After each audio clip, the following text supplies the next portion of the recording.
I'm sharing this piece with you today because we've been reminded once again that for the Black community, often policing is violence without consequence. That for the Black community, we are targeted. That what is safety for most is threat for us. And partly I'm sharing this out of catharsis, a need for personal catharsis, and partly out of a need to share. And hopefully if you are moved by this piece, you'll feel moved to share it or think deeply about some of the things that I have to say. It's called Refuge. Floating prone, skyborne, like I'm crowd surfing the triumphant voices of my ancestors.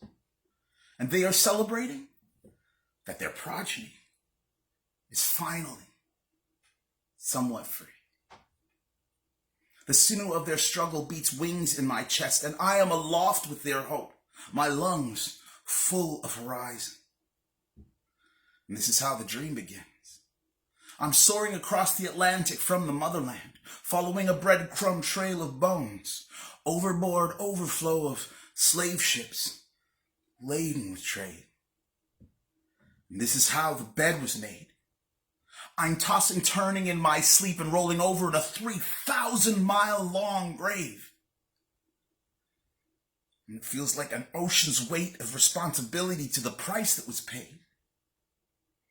But maybe this is how a life in chains can lead to a dream of change. See, I fly as the song of caged birds, aloft in spite of clipped wings. Yet I still struggle for voice against the nightmarish storm of silencing. And it feels like a chokehold around my humanity, holding me under the supremacy until I can't breathe. And some nights I wonder what my ancestry must think of me. Every time I fold when told to go quietly. Is this how my progeny will remember me? When there's an ocean's weight of freedom seeking invested in me.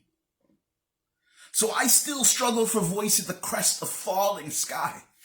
And I still cross salted earth with my ancestors' road-wounded feet, knowing that they were diagnosed insane for the crime of escaping slavery.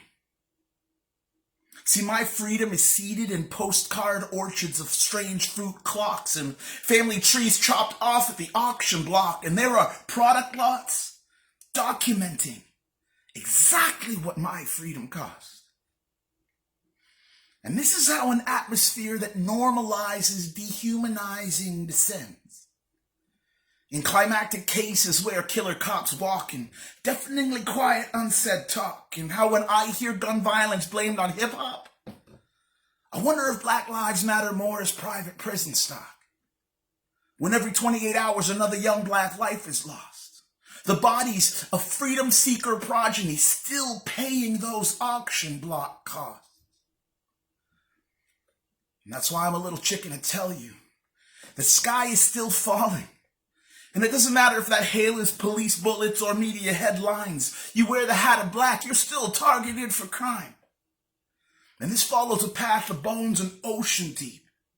It's why I fly through a hurricane of troubled sleep.